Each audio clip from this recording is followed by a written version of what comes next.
Hey again, and welcome to part 3 of our Sibling Dynamics series.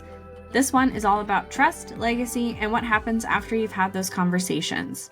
You'll hear from Shannon, Andrew, and Mark on how they're choosing to lead differently, how they're redefining success across generations, and whether you're in the thick of it or just thinking about the future, this is a powerful part to close the series. Let's get into it.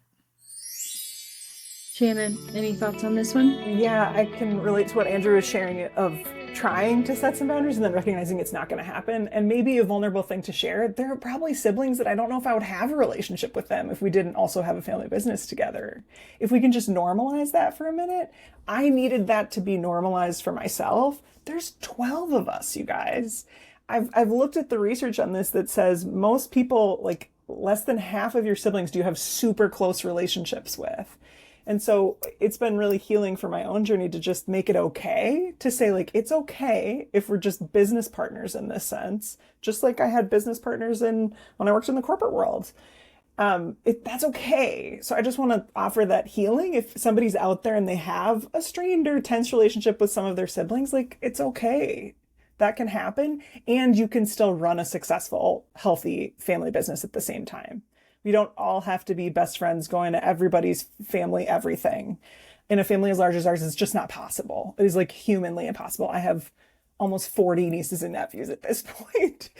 So, yeah, I just want to offer that piece of reality and healing for whoever out there needs to hear that. And Mark, what about you? What's your perspective on that? Shannon, that's a dynamic that I really love the insight on coming from a smaller family.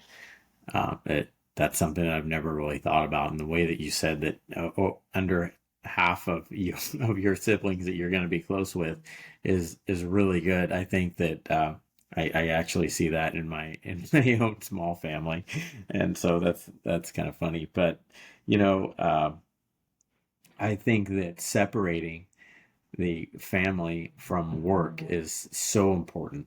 It's because the work isn't really worth the family relationship being lost. It's just not.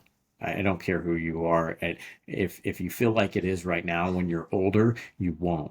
I've talked to way too many people that have said, if there's one thing that they wish that would have been different is that they still had their relationships with their siblings or with their parents, and that it wasn't worth the work. I mean, we could all go out and make money. There's millions of ways to go out and make money. The reason we do this is because it should be an enjoyable experience. If it's not, go do something else. It should be, you should love the fact that you work with your family, and that, as Andrew said, you have somebody to lean on. This is something that I've always told my two sons of, that both of you could run this business, but you can do it a lot better if you do it together. Um, and if you learn how to work with each other, that it's super important. I didn't have my older brother around when I was learning to do all of these things, and I wish that I would have. I wish that I'd had somebody to lean on. I wish I would have had somebody to give me a day off at times, right? When I didn't for months. And um, so it's really important to keep that family dynamic strong. But again, when it comes to holidays, I think that and Andrew, I really appreciate what you said, how you just have to shut, and I really resonate with this. I have to shut my dad down sometimes when he's talking about work at family situations. If he can, even if it's just coming over for dinner at night, which he does frequently, and I love, but it's, there's sometimes that I have to just say, look, we're not going there right now, especially if it's a tense situation. And I think it's really good to be that one to be able to do that. And so if there's anybody out there that's struggling with that, you're going to feel good about being able to be the one to make that separation. Sometimes we're very hesitant. It's intimidating, especially if it's with a parent or an older sibling, and you feel like like you're forced to and you have to. You really don't. And when you make that separation, they're going to feel good about it as well. Maybe not right And, then, but and don't, eventually yeah, they're going to say, sorry. I'm glad that we were able to just be family and not coworkers at that time. Sorry to cut you off, Mark. That was a great point that I want to follow up on. Is that don't forget that your father wants your approval as well. and your mother does too. And if they founded the business or are the primary owners of the business, you're changing a lot of the things that they did. So, and your ability to be successful affects them directly in many cases, because a lot of times, you know, current ownerships that maybe found a business don't save the way they might have saved if they were in a corporate environment, right? And they see the business as a piggy bank. So that question is really, hey, how is the business doing? Because I want to make sure I'm okay, and I want my lifestyle. But also, how much are you changing over there? And what did I do wrong? And again, going back to the empathy piece, that's been something that's really been helpful for me, is that begin to look at things from a different perspective. And in my coaching practice, I talk a lot about the three things that people do really well that are successful. They understand their why. They understand the other person or party's perspective, and they embrace conflict. And conflict isn't you and I throwing haymakers. It's, geez, do I wear a black shirt today or a white shirt today? What background do I have? And it scales up and down from there. But when you begin to apply those three things, why am I at this family meeting? This oh, it's Thanksgiving. Okay, right? Great. I'm here as a member of my family, not as an executive or someone that can sign checks, right? What's their perspective? Well, half the family doesn't work in the business. I've got 8 nieces or 9 nieces and nephews, and great in-laws. Let's connect. Like, that's why I'm here. And where are the conflict points? Oh, and that gets back to your family dynamics. Make sure Uncle Larry doesn't talk to Aunt Susie, right? Those things. I don't have an Uncle Larry. I don't have Susie, so don't worry about that. But it's that piece, right? And that oftentimes the downstream generation does not consider the situation of the current ownership generation or their needs. And that's where the entitlement piece comes from. And that's been a big piece of my maturation process. And it gets back to exactly, I think, what Mark was talking about. So I wanted to get that point in because I thought he was spot on. Yeah, I think that's great, Andrew. So in our work at the Transition Strategist, there's a lot of, we see these like the people, especially if it's a Gen 1 to Gen 2 transition, it's so hard for them to let go of that thing that they've built. And to your point, Andrew, like they might be relying on that income. Like it is scary to say, okay, and now I trust you with this thing and I'm going to step away. And that's why there's all these creative ways that you could structure governance and decisions, and all of these things. I think in my family, when you think of it from a family limited partnership, and it's more just like there's this ecosystem, and I look at my dad and he's made this really clear distinction, like, hey, and now we're going to talk about these things and now we're really not. But to that point, maybe it was Andrew when you said, I just need you to be my dad. Like there are times I'm like, like maybe we don't need to talk about investing so much, or maybe we could just back up, or could you take off your business hat for a minute and just like give me advice, like person to person, or like as a dad. And I think it's okay to recognize when you need those types of things too, so you can ask in a relationship. And it's the same with my sisters too, for them to say, I don't really need you to be like big sister advice giver right now. Can you just listen to me for a minute? That's really humbling. And I learn a lot too in a moment where someone asks me to show up in that way. You said something important. I and we, right? It's on you to tell your father and mother, I need this.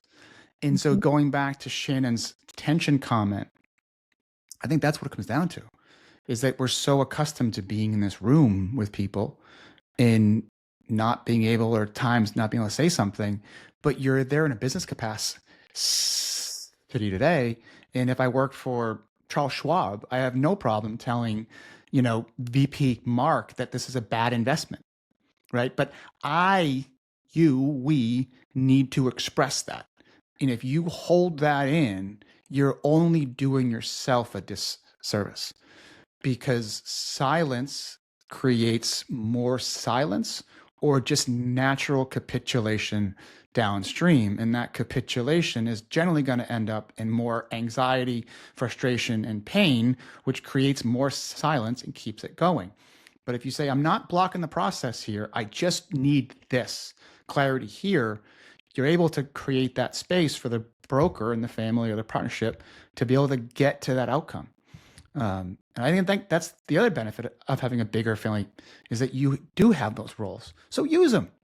Give people the tools they need to be successful the same way you would give it to your tax guy or tax gal, right? And say, hey, this is all the statements you need. Go file my taxes, right? Hey, to make this choice, I need this. My sister's really good. She did it this week on a family Zoom. She was, hey, I'm visual. Can you put that back on the screen? She was able to say, this is what I need. I'm not blocking, not being a pain in the ass, but this is how I learn. And so the sooner a next gen gets to the core way they learn and understand their core needs and their core values, the quicker they are to ascending into a leadership position, or at least a facilitation position in the family to create outcomes, in my opinion. That's interesting. Yeah, sometimes when this is hard to start for many people, and this is hard for me, even though I tend to be pretty assertive in a lot of situations, and I'm a successor in a private business, so it's not quite the same as being a successor in a family, but some of the dynamics are the same. And so I love the phrase, I need to put on my this hat for a minute. I'm gonna put on I'm gonna put on my integrator hat, or I'm gonna put on my sales lead hat, and I'm just gonna give you this feedback. And I have to remember, I'm the person that wears all of these hats. Like, that is me. I am all of those things. But to frame that context, it has helped me perceive like someone isn't going to take that in such a negative way because they know I'm doing it from the hat of that role or that position. So for me, the first time when I felt a lot of discomfort in learning how to ask, like, hey, I'm putting on my hat as the family trip planner for our trip to Belize next year. Like, I need this input, or I need this thing, because I can't get forward. I can't make any progress on this task if we don't do that. And there's some amount of that makes it a little bit easier for me to do that. So. And my brother always says that. He says it all the time. Clarity is kindness. Mm-hmm. And that's a statement that we've adopted over the past couple years under his direction. And I really like it. And that's what you're saying. To be clear, I'm wearing my EOS integrator hat, and I have to do this today, right? So let's get it done, boss, right? But Yep. Hey, I'm calling you about mom. I need this. It's a very different picture. And so it allows that person to understand the perspective a lot better. Yeah. I love it. Good job doing that. Yeah. And that's a great point. Yeah. Clarity is kindness. All right. Let's do a little bit of a rapid round as we move towards the end. Let's see, an insight, warning, or encouragement that you give to someone stepping into a sibling business relationship. I would say that one of the most important things is to establish rules. The way that you establish the rules is you recognize each individual's strengths and you promote that. And I think that can also be done from a very young age. I think it's something that anyone that has, I talked to someone yesterday that said, well, I don't know if I need to start thinking about succession right now. My children are young. They're 12, 9, and 7. And I said, that's, you couldn't be more wrong. Whatever age your children are now, it's the perfect time to start thinking about it. If you hope and have a dream that they're going to be a part of the company, whether they're 5 or 35, right? Maybe younger than 5 might be a little early, but it's extremely important just to have the thought of that, because as you can really focus on what their strengths are, then, and their individual talents, then you will be able to start to establish the rules. And and Andrew, I mean, it sounds like you guys are really good with having your and your brother's roles established, and Shannon as well. And that's so important. But again, that depends on your own individual strengths. And then the second thing that I just want to say that is extremely important is having a conflict resolution plan. How are you going to when there's a conflict, let's have a plan about it rather than just blast emotions, because that never ends well. And that's something that I have incorporated, and I did it too late, but moving forward, it's going to be great. So, especially amongst siblings, because siblings are not always kind when there's conflict. Mine weren't. In my office, at our location, I have a Hunter S. Thompson piece of art that says, "Buy the ticket, take the ride." And it's a reminder that I chose this. And so oftentimes when you get into conflict in work and with family business, like, I'm going to quit. I'm going to get out of here. Like, dude, you chose this path, man. Can't quit now, right? So I think the first piece of advice is never forget that you chose this. So you have one person to blame for your situation, and it ain't anybody but you. That would be the first piece of advice that I would give to somebody. And I think the second piece of advice would be, along the lines of what Mark was saying with the conflict resolution. So I'll skip that one. So my advice would be to be patient. And, I'm going to guesstimate here that if you're listening to this podcast, you know what impatience looks like from a super hyper aggressive leader of your family. You know what pressure feels like to perform, and you know what it feels like to say, hey, don't forget you are a member of this family, so you must behave this way, right? So enjoying what you have and the freedom that you have is oftentimes lost in family business. Like, this is a great life. I chose it and I get to be here, right? It's a privilege, right? Pressure is a privilege.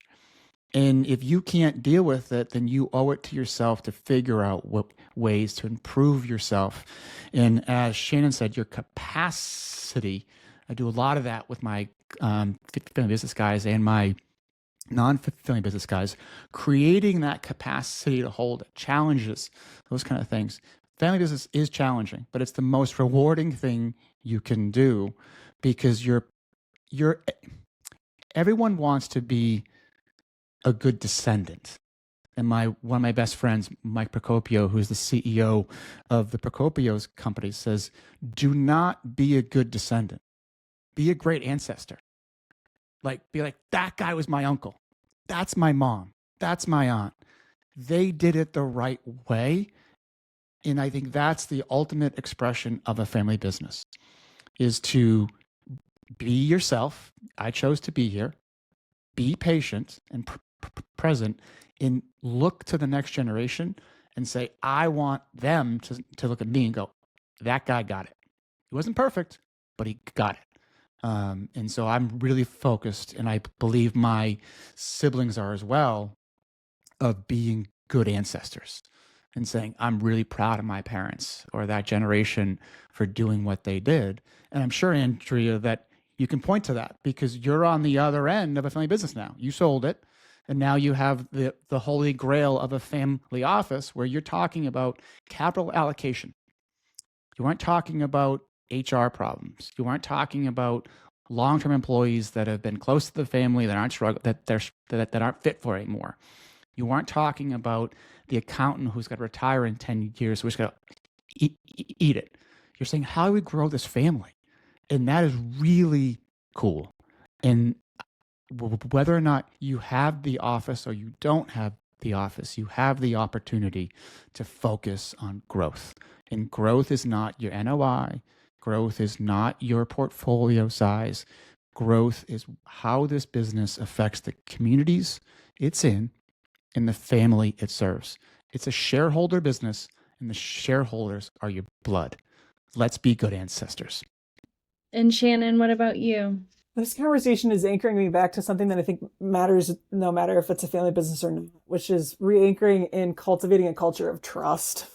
I'm newly inspired, thank you, Mark and Andrew, to get back to cultivating a culture of trust.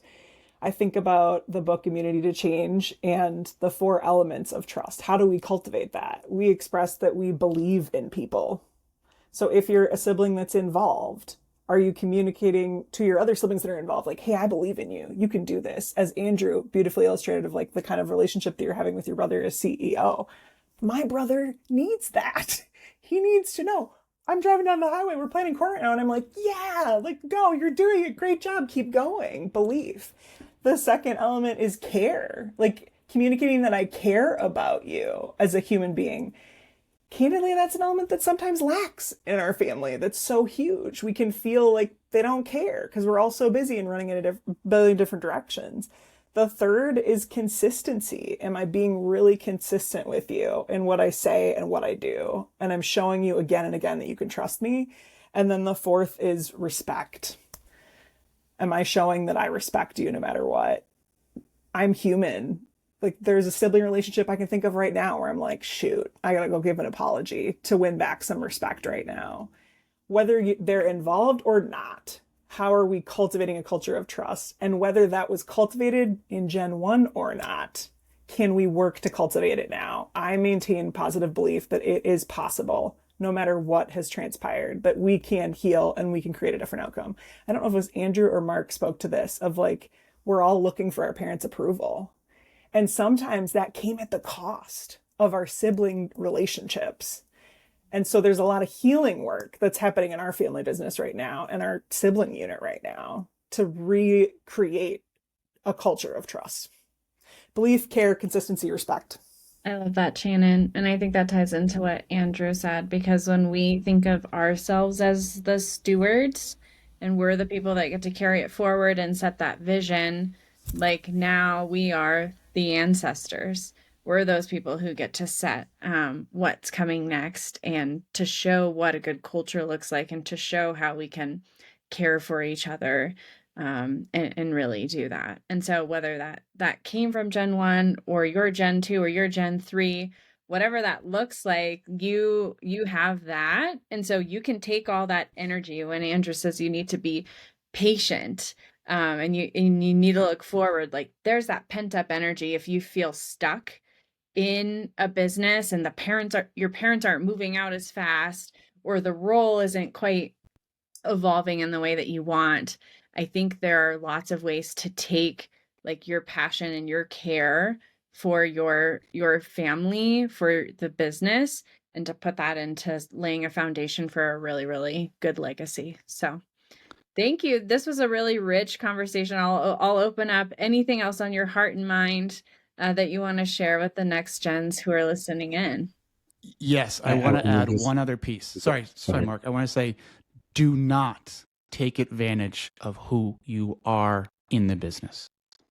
You are going to have the ability to do things that nobody else can do. And you're going to figure it out quickly.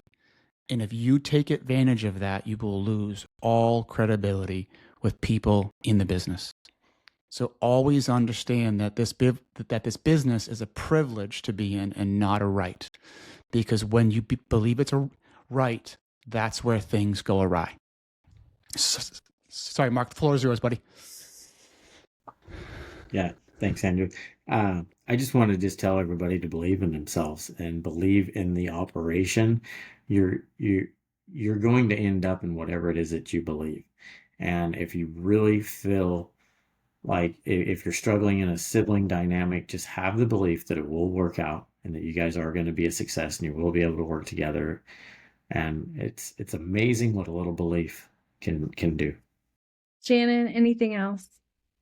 No, I feel complete. I love ending on belief. Yeah. Holding that positivity. And I feel like too, I'm leaving inspired. I heard like Shannon, you say that you're re-inspired to do some things. Just the reason to bring groups of next gens, people working in family businesses together, is You are not alone. Never forget that if you feel alone in a situation, you can ask for help inside your family unit. You could ask for help from a coach or a trusted source, or there are other people out there. There are other next gens. So let's support each other, because the businesses, the families that we help bring into the future, that's the future of our world. And the world needs a little bit of this love right now. So I really appreciate you all being here so much. And take a shot. You sent me a random DM on LinkedIn saying, I'm doing a podcast. I looked at it. I'm like, sure, I'll do it. No problem. Right? Because you're in a family business. Right? So if you ever want to get in touch with me, grab me on LinkedIn, Andrew Salmon, on for coaching, opencoaching.com with 2 P's, OPPEN coaching.com. And if you ever have any questions, anybody that's listening in terms of senior healthcare and housing issues or healthcare issues for aging parents, hit me on LinkedIn. I'm happy to have a conversation. And really, I believe in family businesses, and I want to make sure they're successful. Awesome. Thanks, Andrew. Shannon, I know you do some life and career transition coaching. How could people be in touch with you if there's any questions they had to follow up? Yeah, of course. I'm so grateful that your work exists in the world, Andrea, that you focus on the business transition. I focus on the people personal identity transition. So if you're an individual that's moving through change, if you're in a messy, mucky middle, as I call them, something is ending and you're not sure about the new beginning, that's the work that I do with folks. And they can find me on LinkedIn.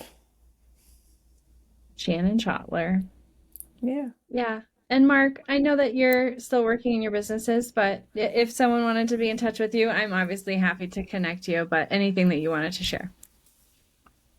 Yeah, people can find me on LinkedIn. Again, it's just under my name, but I'm also starting a coaching company, right? A consulting company, generational legacy consulting, where it's going to be business coaching along with some transition coaching, but really just similar to what you do, Andrea, just relationship coaching.